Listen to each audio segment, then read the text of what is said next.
Assalamualaikum warahmatullahi wabarakatuh. We are from Group First. Today we will present the material about translation. Before that, I want to introduce our group. My name is Andini Fadla Utari and my partner is Esni Senvita. Jadi pada kesempatan hari ini kami ingin mempresentasikan hasil kerja kelompok kami dengan materi berisi tentang definisi penerjemah, jenis penerjemah, dan prosedur penerjemah.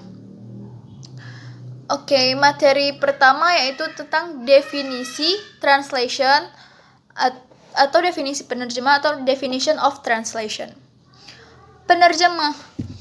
Penerjemahan merupakan seperangkat pikiran baru yang ditransfer ke dalam bahasa yang berbeda, namun tidak mengurangi makna sebenarnya yang diminta oleh penulis buku sumber. Menurut Nida dan Taber pada tahun 1974, penerjemahan berarti menghasilkan pesan yang paling dekat, wajar, dan sepadan dari bahasa sumber ke dalam bahasa sasaran, baik dalam hal makna maupun gaya. Namun, menurut Wells pada tahun 1996 menyatakan bahwa penerjemahan merupakan bentuk dari kreativitas seseorang dalam berpikir yang dituangkan melalui tulisan. Kreativitas dalam penerjemahan tidak dapat terbentuk tanpa melalui proses. Proses tersebut bisa berbentuk pengalaman atau pendidikan. Sedangkan pendapat Wells di atas sejalan dengan pernyataan North pada tahun 2007 yang mengatakan bahwa penerjemahan juga merupakan bagian dari komunikasi baik verbal maupun non-verbal yang dapat berbentuk simbol atau tanda. Keterampilan berkomunikasi seorang penerjemah juga sangat memengaruhi terjemahan yang dihasilkan.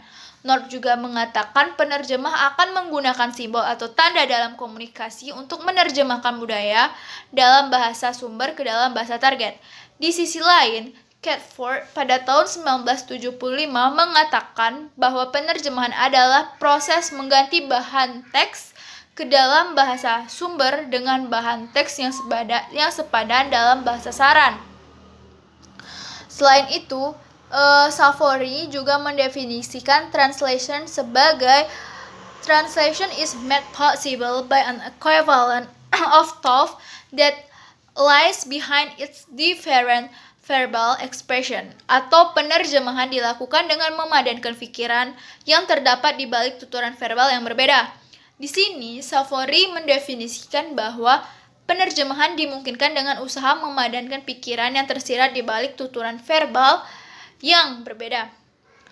Selanjutnya, Breslin juga mendefinisikan penerjemahan sebagai the general of term referring to the transfer of thoughts and ideas from one language to another, whether the language are in written or oral forms, whether the language have established orthographies or don't have such standardization, or whether one or both language is based on sign,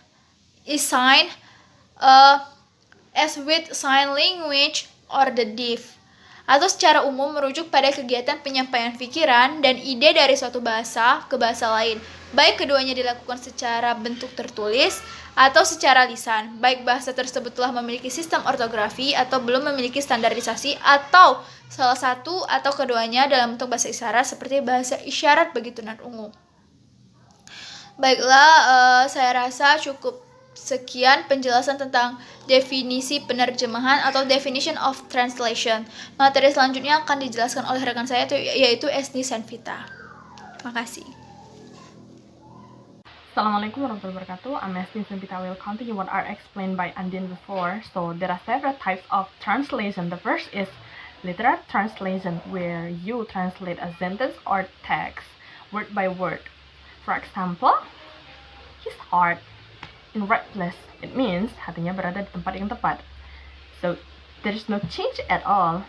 Tidak ada perubahan sama sekali di dalam literal translation karena kamu mengartikan sebuah kalimat atau teks per katanya. Literal translation is also a technique in translating, but I will not explain it because these all will be explained by the second group. The next one is intralingual translation is a translation in same language. Ini adalah bentuk penerjemahan atau pemaparan makna dari sebuah teks dalam bahasa yang sama. Seperti kita sebagai orang Indonesia yang menerjemahkan teks yang dalam bahasa Indonesia ke dalam bahasa Indonesia tapi dalam makna yang berbeda. Itu disebut dengan intralingual translation. So the next is interlingual translation is when you translate foreign language to your native language. It means interlingual translation. Saat kamu menerjemahkan bahasa Inggris sebagai bahasa sumber dan menerjemahkannya ke dalam bahasa Indonesia sebagai bahasa sasaran, itu disebut dengan interlingual translation.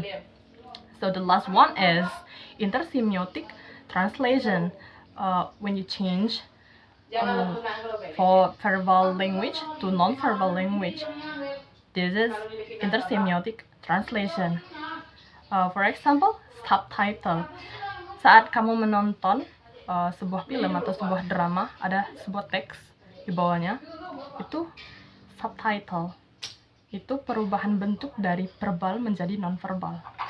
Itu disebut dengan intersemiotic translation. When you wanna make or wanna do something, there are several stage or step that you have to do. And there are also in translating. The first is analysis stage. What you have to do in this stage is reading from start till the end of the text, and you have to continue to the next stage is transfer stage. When you have transfer or looking for the meaning of the text, for example, the front had still to be managed by troops rotating from their hinterland bases.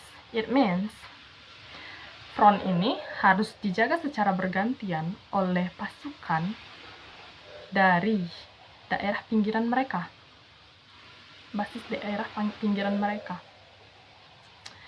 Tidak mungkin di dalam menerjemahkan sebuah kalimat itu kalian mengetahui semua maknanya.